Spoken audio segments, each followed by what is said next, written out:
take on some responsibility. Do something for other people. You're doing something for yourself while you're doing that, even if you don't know it, for sure, because you're a community across time. Find a job, do your best with the customers. Don't be above your job. You're going to get an entry-level job when you're a kid. Well, what else would you want? You want to be the boss? What do you know? You don't know anything. You could be the boss of your job. You know, if you're working in a grocery store or you're working in a convenience store, assuming you're not working for terrified tyrants, you can be nice to the customers. You can develop your social skills. You can learn how to handle boss-employee relationship. You can be there 15 minutes early and leave 15 minutes late.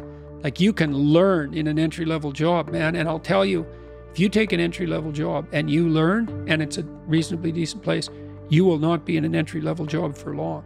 Because everyone who's competent is desperate for competent people. And if you go and show yourself as competent, there'll be a trial period, but if you go show yourself as competent, all sorts of doors you didn't even know were there will start opening like mad. I said in one of the chapters in my books is focused on putting your house in order. It's like, well, how do you start? Make your bed. It actually took me quite a long time in my life before I made my bed regularly in the morning. Most of my life was in pretty good order, but that was one thing I didn't have in order. My clothes in my closet as well, all that's in order.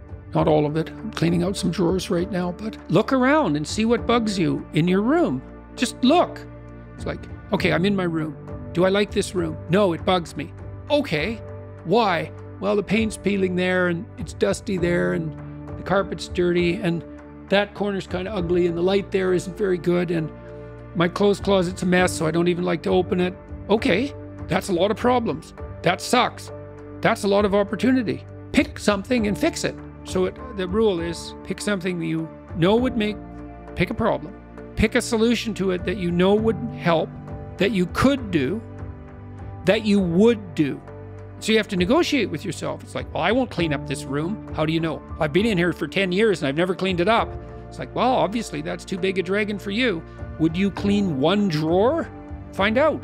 And so imagine now you want to be happy when you open that drawer. You think, well, that's stupid. It's like, is it? Maybe it's your sock drawer, which I cleaned up in my room the other day, by the way. You're gonna open that every morning. So that's like 30 seconds of your life every day.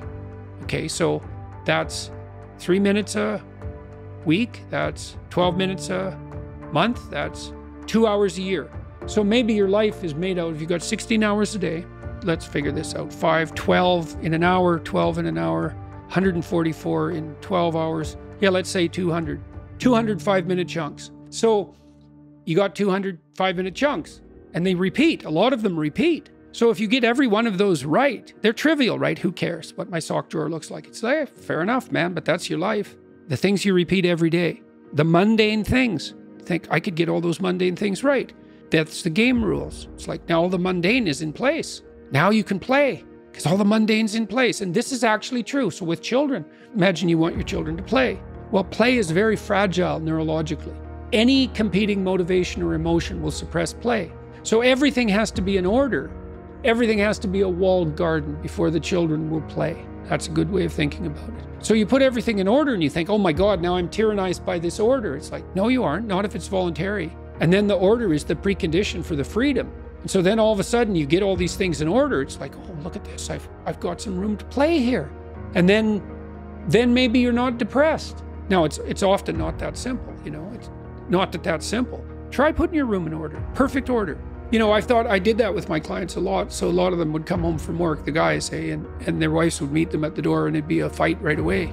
You know, and it's a clash there because he comes home and he's tired and hungry. He's worked all day and he's hoping that, you know, he gets welcomed when he comes back to the home, but then the wife is at home and she's been with the kids all day and she's tired and hungry and she's hoping that when he comes home, he'll show her some appreciation for what's happened today. And then they clash and then they both have problems to discuss because they've had their troubles during the day.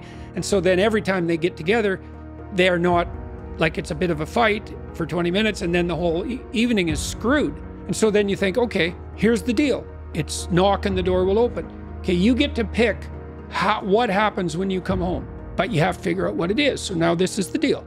You treat yourself properly. You imagine coming home and it goes the way you want and need it to go. Okay, what does that look like? You get to have it, but you have to know what it is. What does it look like? And you think, okay, I want to come home. I want to be happy about coming home. I come home, I open the door, I say, hello, honey, I'm home. My wife says, "Hi, it's so nice to hear your voice." She comes up, she says, "Hi, dear." She gives you a hug. She says, "How was your day?" And you say, "Well, we'll sit and talk about that. How was your day? Do you need something to eat?" "Probably." "Let's go sit and talk about our day." It's like, that sounds pretty good. Okay, that sounds pretty good. Might not be perfect, but sounds a hell of a lot better than what we're doing now. So how about we go talk to your wife? Say, "Okay, this is what's happening when I come home. I would like it to be better. What would you like to have happen if you could have what you wanted?" And so she sits down and she thinks, "Okay, if he comes home, what do I want to have happen?" And then now you got two visions and you say, "Well, what would you like?" And you listen and she says, "What would you like?" And you tell her, and then you think, okay, now how can we bring these visions together? So not only do we both get what we want, but because we've brought them together, we even get more than we want. Well, who wouldn't agree to that unless they were aiming down? And that's so exciting. It's not a compromise. It's a union of ideals that even makes a better ideal. And then you get to come home. And then there's another rule that goes along with that, which is, "Please, dear, have the grace to allow me to do this stupidly and badly. Well, I learn at least 20 times, and I'll give you the same leeway.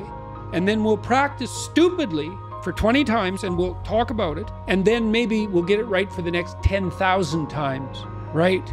You can do that with your whole life, and you can do that with your kids, and you can do that with your family. Like, it's not easy, but you can do it. It's a lot easier than the alternative.